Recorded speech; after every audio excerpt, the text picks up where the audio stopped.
On Friday, February 11th, the day after the NBA trade deadline, the Sacramento Kings had 6 new players on their roster and still hopes of making the play-in. On today's continuation of our 2021-2022 season reviews, we're going to talk about mainly 3 out of those 6 players, Domantas Sabonis, Donte DiVincenzo, and Trey Lyles in particular. And we're also going to talk about whether or not Domantas Sabonis is the best player on this Kings team and why that might matter for next season. Plus, commentary from Sacramento Kings radio broadcaster Gary Gerould right here on Locked On Kings. You are Locked On Kings, your daily Sacramento Kings podcast, part of the Locked On Podcast Network, your team every day. And now, ladies and gentlemen, it is that time for another episode of Locked On Kings. Hello and welcome into Locked On Kings, your podcast hub for Sacramento Kings coverage all regular season and all off season. If you're looking for in-depth analysis, game-by-game breakdowns, highlights, interviews with local and national experts, full coverage of your Sacramento Kings from January through December, this is the place for you, part of the Locked On Podcast Network. My name is Matt George. I have the privilege of being your host here. Just wrapped up my 8th season covering Kings basketball. This is my 5th year now hosting the Locked On Kings podcast, and I currently work for ABC 10 News in Sacramento. And if you've missed my first 4 Sacramento Kings season reviews, did one on DeAaron Fox, one on Davion Mitchell, one on Monte McNair / Alvin Gentry, but mostly Kings general manager Monte McNair. And then my most recent one was on Harrison Barnes. And every single one of these episodes features commentary and insight from Sacramento Kings radio play-by-play broadcaster Gary Gerould, who of course watches and broadcasts every single game of the regular season. So as much as I watch Kings basketball, as much as you watch Kings basketball, no one can provide us the context like G-Man can provide us. To have him on every single one of these episodes, giving us some insight on these players or personnel, really is a treat. I hope you enjoyed that aspect. It's been so good that I've chosen to start the show with G-Man's comments and then shared my thoughts on the other side. But make sure you're sticking around for after G-Man's comments, because we're going to talk about mainly Sabonis, Lyles, and DiVincenzo, but also want to talk a little bit about Justin Holiday as well. And we're really going to dive into Domantas Sabonis, not necessarily versus DeAaron Fox, but out of the two, who is the better player? Who is the guy on this Kings team? And why is that important? And the answer the Kings will give might be different than what will be revealed come next season. I'll discuss all of that following more phenomenal comments, the thoughts of the G-Man Gary Gerould on the acquisitions for the Kings at the trade deadline. I'm going to ask you now about 2 groups of players. The first group are the new faces, the new guys that came in after the trade deadline. The obvious name, which you've already talked a little bit about, but I wanted to ask a little more in depth about Domantas Sabonis and the dynamic that he brings. I don't think it's a coincidence at all that DeAaron Fox made the massive step that he did once Sabonis showed up. Fox did a lot of the things that he was doing last year as an individual scorer that we've been wanting to see all season long. But also it seemed like there was more of a freedom to the way Fox was able to play, in large part because of how Domantas Sabonis plays. And he even said in his postseason press conference or end of season press conference, he said, like, I came here, Fox is the guy here. I came here to help DeAaron, which I thought was a really refreshing viewpoint for someone who could easily come in here and go, I'm the 2-time All-Star. This is my team now. That's not Sabonis's personality, but yeah. I mean, we've seen it before, right? Or that's how the narrative in our dramatic minds sometimes plays out. So what specifically do you think Sabonis brings to DeAaron Fox that Kings fans will relish for hopefully years to come? I think a lot of it remains to be seen. I don't think there's any question that they've indicated, the two of them, that they want to work together in various times this coming summer. They want to learn each other's game. They want to, be helpful in furthering careers and success of the team and the organization. In terms of X's and O's, I'm not the guy to ask about what he does, but I see versatility. I see persistence. I see innate skills that, in my mind, justify him already being a 2-time All-Star. And I want to see him in an all-star role in a Sacramento Kings uniform, not just looking back at his credentials for a couple of years with the Indiana Pacers. So I'm encouraged by that. And I want to see, I want to see how this growth between these two manifests itself and what it does to the bottom line for the Kings. And I think it's going to be really important to have a good positive start this next season, the first full season together, because as we know, the Kings have got, as I understand it, 2 years with Sabonis, and you don't want to let him become an unrestricted free agent. You want him to enjoy what's happening in Sacramento. You want him to enjoy the environment, the community, his teammates. So I think it's very important from that standpoint that we see success, and we see success relatively early on. Of course, it was disappointing for obvious reasons that Fox and Sabonis were out to end the season, so we didn't get to see more of what they could do together. We'll have to wait till next season for that. But truth be told, G-Man, one of the most disappointing elements of them not playing at the end of the season was because I didn't get to see enough of Donte DiVincenzo with the two of them.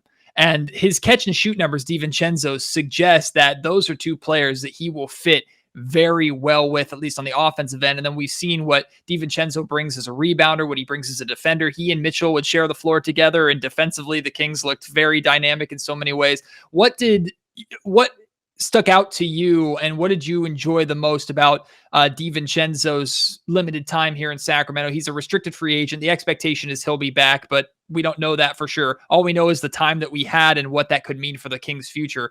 A lot to be impressed by with DiVincenzo in my mind. Absolutely. I like, I like guys who look like they enjoy playing the game. I like guys who give it as close to 100% as you can over a very, very long season. And I get the feeling that Donte is one of those guys. And I've had some personal interaction with him over the last few weeks, and I found that I've enjoyed that even more. And I alluded earlier to the fact that I just love his tenacity and the way he attacks the boards. Guards don't normally do that. And he flies in there with reckless abandon. And it reminds me a little bit of like the way Russell Westbrook attacks the basket on the offensive end, the way Donte goes after rebounds. And he's not afraid to throw his body on the floor. And you talk about disruptive forces on the defensive end. He and Davion, I'd love seeing those two guys and the impact that they can have on a game, just making things tough for an opponent. The fact that he was coming off an injury, and we saw signs of the rust. He hadn't played an awful lot by the time he got to Sacramento, but the thing that encouraged me was that the shot was looking better and it was more consistent as he got more time late in the season. So I just think that, we talked about Fox, Sabonis, Mitchell as kind of the big three. Donte DiVincenzo is going to be a key piece in my mind, no question. And he was a starter on an NBA championship team. So that alone says something. And I know there were a lot of people that were questioning, including myself, wondering why is he not, getting a starting role down the stretch of the season for Sacramento. For whatever reason, the Kings wanted him coming off the bench. And there's been various types of social media speculation and one thing or another that relates to that. I don't have the answers. I don't know what was behind the scenes, but still frequently that is the case. And sometimes those underlying currents have an impact on how a player, plays the game. If there was an underlying impact, I didn't see it with Donte DiVincenzo on the floor. And I'm excited. I think he's going to be in a Kings uniform for a good period of time, and I think he's going to be an integral part of any future success of the Kings, no question.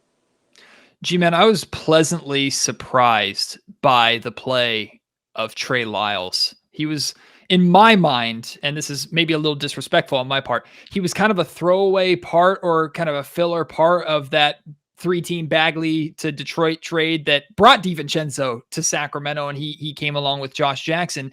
But he quickly stepped into the starting 4 spot and had some good numbers, some big games, showed off what he's capable of. Now, realistically, to me, I think if he's your starting 4 going into next season, I question how much this team improved. Not trying to be disrespectful, just the expectation of what this team has to do. But he is certainly not someone I would roll my eyes at sticking around in a important role off of the Kings bench. What about Trey Lyles stood out to you, and what did you think of him coming in and really carving out a role for himself here? I liked a couple of things. I like the fact that he's a little more physical than I anticipated. I love the fact that he's able to create and get to the basket. And that was a bit of a surprise to me. I knew about his penchant to be able to shoot on the perimeter with success. Got a good shot. And I think, you talk about pieces. Well, he's a good piece in my mind. And I agree. I don't know that he's a starting four or whatever for Sacramento in the future, but he's a good piece. And he gives you depth. He gives you certainly basketball IQ. And like we were saying, his ability to attack the basket and not afraid to go in there and muscle with guys for rebounds. And he had that career game. I think it was 18 boards he had in one game. Those are great numbers. And we're not used to seeing numbers other than like a DeMarcus Cousins or something like that. Well, now you got a Sabonis who gets you a lot of offensive rebounds and gets good position. And you got a Trey Lyles who's not afraid to muscle his way in there and can get boards as well. I like it.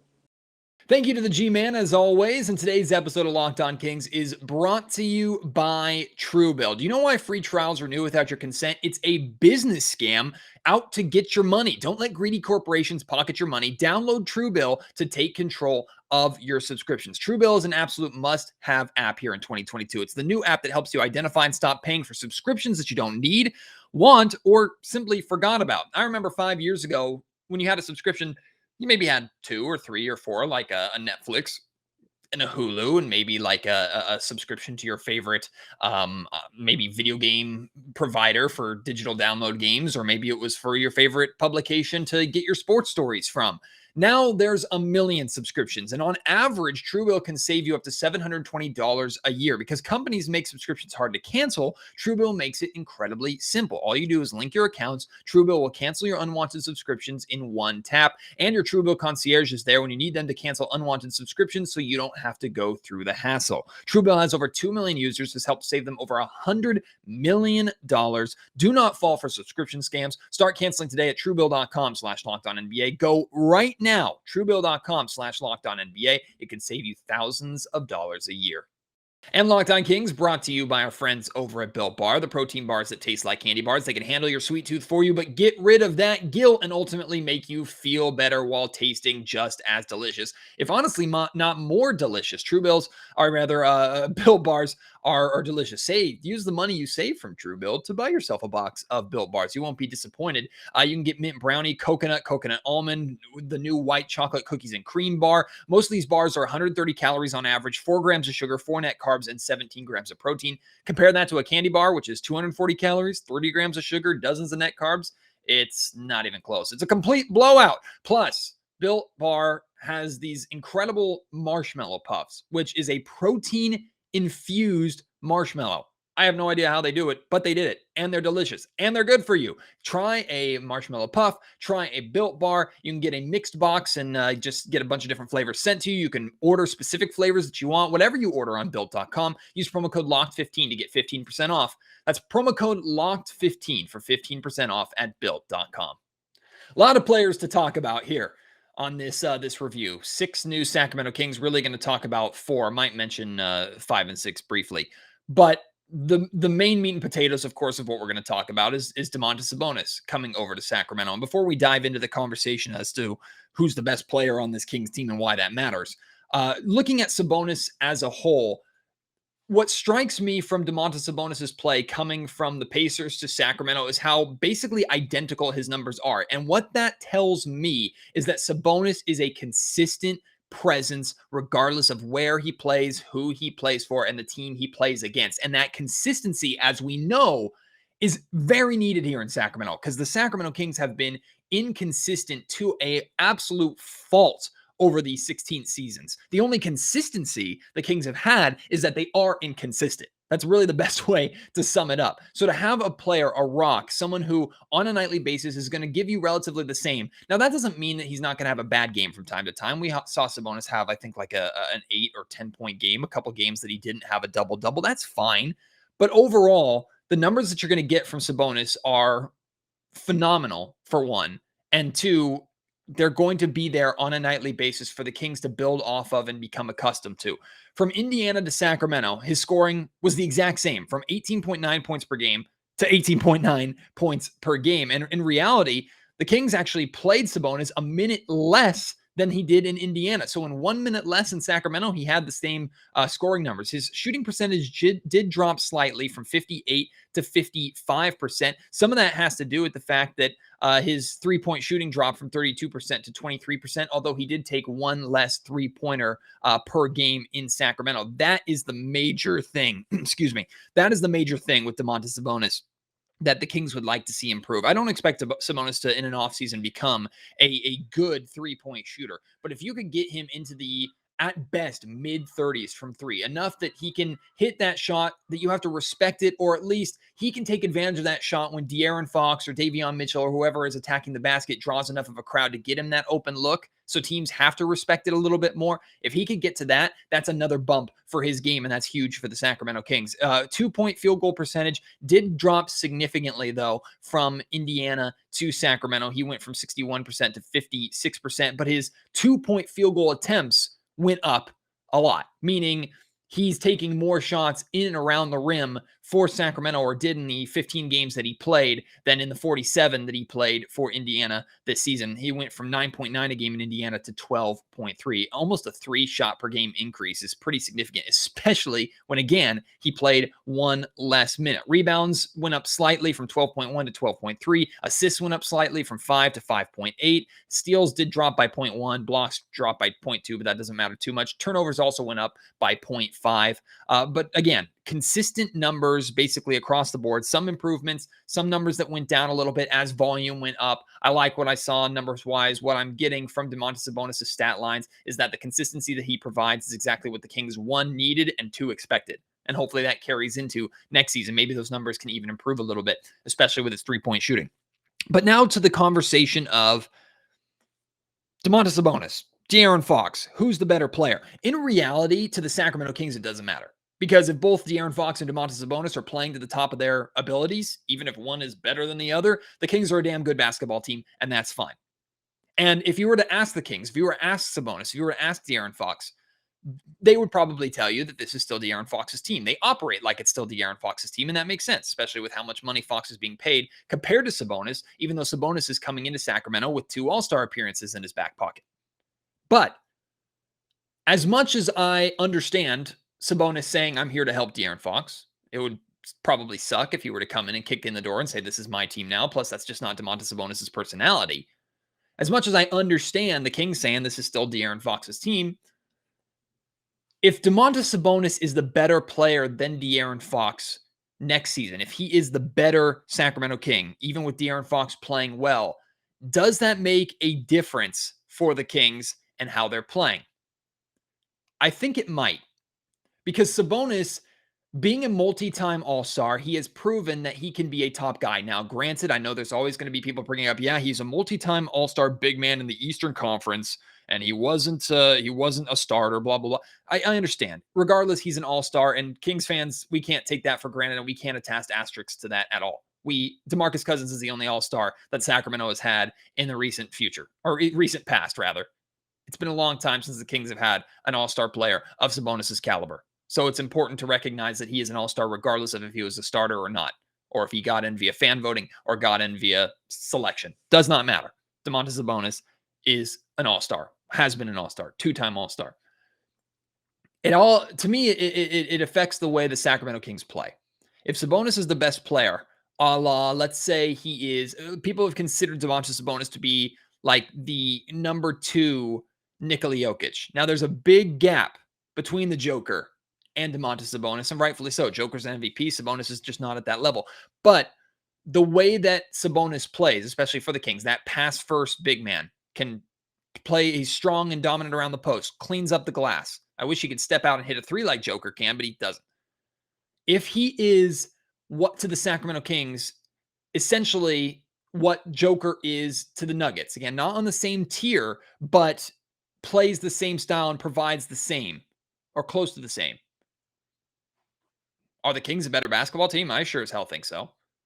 I don't think it's fair to say that we've seen the best from DeAaron Fox, and it's still not good enough to be the leader of the Sacramento Kings. I don't think that's been the case at all. We've seen stretches of DeAaron over the last couple seasons look freaking dominant, but we haven't seen him put that together over the majority of an 82-game season. If he does that, maybe he's a better player than the Sacramento Kings. I think the way that I look at it is this.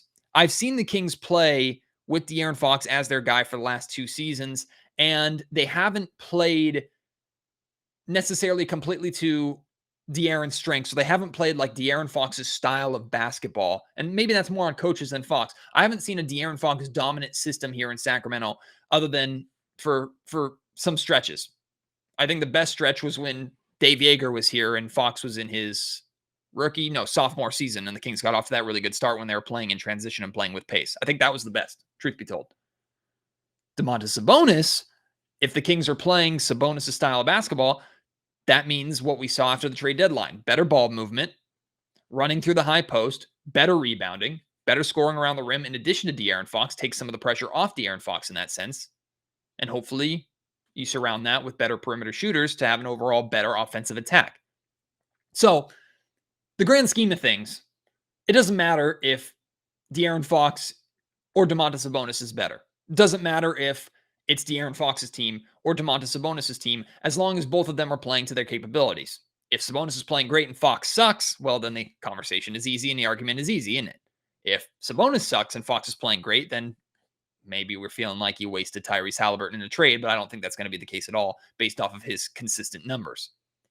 As long as both are playing well, that's what the Kings need, and that's really the only shot the Kings have of being a playoff team this year.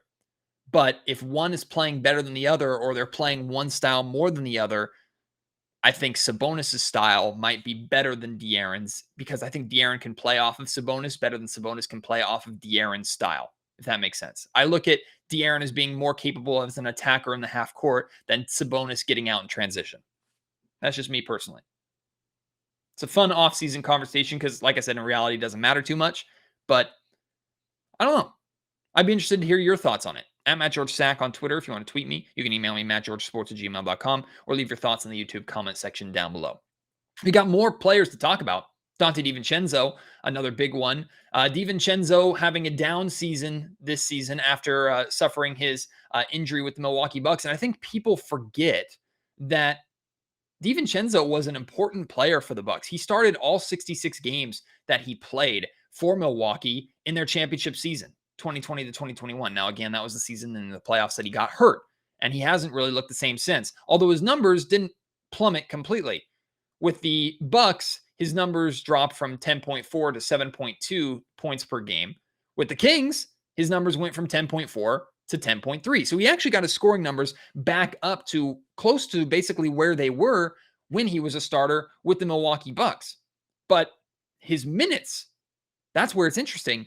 His minutes still went down a little bit. He was averaging 27.5 minutes per game with the Bucks that season. And with the Kings, he averaged 26.6. Obviously, he was not a starter for the Kings, much to his camp's chagrin. And I expect that question to be completely answered by the start of next season. Like I've said before, I like the idea of Donte DiVincenzo being the starting 2 guard for the Kings. And when you look at the three-point shooting numbers for DiVincenzo, he shot 36% for the Kings from three-point range. And that felt a lot worse than it was. A lot of that had to do with his volume. He was shooting 5.8 threes per game, making just 2.1 of them.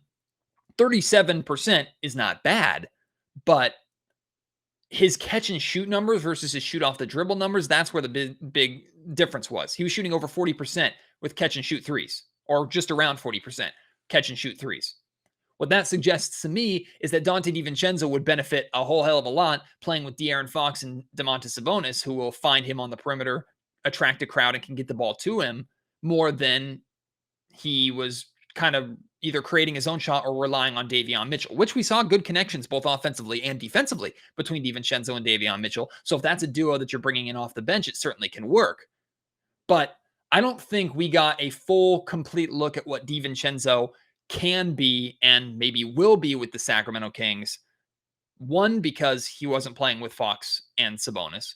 And two, because he's not completely healthy or is still battling back from that injury that has changed him a little bit. He just doesn't seem to have that bounce that he had when he was with Milwaukee, and hopefully a full offseason of him working on that and getting back to 100% will change things. Plus, again, he's a free agent this offseason. He's going to be a restricted free agent. Like I've said before, would be absolutely shocked if DiVincenzo is not back on the Sacramento Kings, unless a team comes in and offers way too much money and the Kings just can't possibly match. If they offer an MLE, mid-level exception, which I think is kind of the peak of what his worth is, I think the Kings will match that probably without much hesitation. So I expect Donte DiVincenzo to be a King next season, even with the rumored frustrations by his camp. Also, DiVincenzo is a really good rebounding guard. He averaged 4.4 rebounds per game in the 25 games that he played for the Sacramento Kings. Going to talk about Trey Lyles, going to talk about Justin Holiday in the next segment before we wrap up. And after I tell you about Shady Rays, a new sponsor here of Locked On Kings, an independent sunglasses company that gives you the features of $200 sunglasses for a fraction of the price. That means polarized lenses, well-constructed durable frames, and premium high-end finishes. Also, something you won't find anywhere else, Shady Rays' insane protection program that includes lost and broken protection on every pair. They will send you a brand new pair if you lose them, no matter what happened. Give them a try, and if you don't love them, you'll pay nothing. It's as simple as that. Plus, 10 meals. This is really cool. They're donated to fight hunger in America when you shop with Shady Rays exclusively for Locked On Kings listeners. All you do is head to shadyrays.com. Use promo code Locked On to get 50% off 2 or more pairs of polarized sunglasses. That's code Locked On for their best deal of the season. 50% off 2 or more pairs of Shady Rays sunglasses, backed by over 150,000 verified 5-star reviews. As I talked about with G-Man, Trey Lyles surprised me a little bit. When he was traded to the Sacramento Kings, I kind of thought he was maybe a throwaway addition to that 3-team trade that sent Marvin Bagley to Detroit. Trey Lyles came to the Kings from Detroit, and ultimately Donte DiVincenzo became a Sacramento King. That's where most of our focus was, in addition to Josh Jackson. For Trey Lyles to have the effect that he did with the Sacramento Kings in such a short time, I give him a lot of credit for that, even though his numbers weren't tremendously different from Detroit to Sacramento. He started in 20 out of his 24 games for the Kings. That was very surprising for me. And he became a pretty consistent force for the Kings, averaging 10.6 points per game. His minutes per game around 22.8. So even as a starter, he wasn't playing a crap ton of minutes. His shooting percentage was just shy of 49%. His three-point shooting percentage just shy of 37%. His 2-point field goal percentage just shy of 56%, so he was effective around the rim. Free throw percentage was great to see at 85%. Plus, he had a couple of big rebound games. Averaged 5.6 rebounds, 1.3 assists. All those numbers up from his time in Detroit, and his turnover numbers and foul numbers were down. So Trey Lyles improved in his short time in Sacramento compared to his season in Detroit. And I know, speaking with Kuka Hill, who's the host of the Locked On Pistons podcast, the Pistons fans were pretty eager to see Trey Lyles go. So it's worth complimenting what Trey Lyles was able to do for the Sacramento Kings. It's worth pointing out, it's worth mentioning, and it's worth considering Trey Lyles as a part of the Sacramento Kings' future. However, I stand by what I said at the end of the season, and we'll continue to talk about it here. If Trey Lyles is the starting 4 for the Sacramento Kings next season, even if they upgrade the 2 spot, I don't think the Sacramento Kings are a very good basketball team.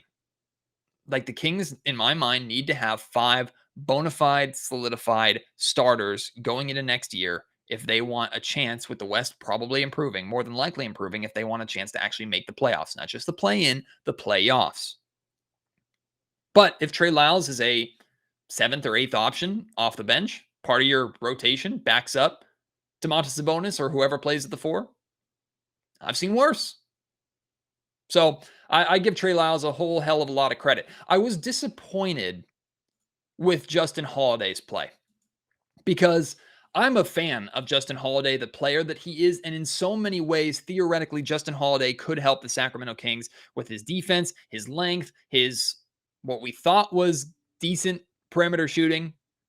But right there, that was the big issue with Justin immediately in Sacramento. He played and started all 25 of his he started all 25 games that he played for the Sacramento Kings this season. The one game that he didn't play, Donte DiVincenzo started and outplayed Justin Holiday, in my opinion. I have no idea why Justin was starting over DiVincenzo, unless it did have to do with the issues that the DiVincenzo camp is pointing out. But his scoring dropped pretty significantly from Indiana to Sacramento, from 11 points per game to 8.3. His 3-point shooting percentage didn't plummet.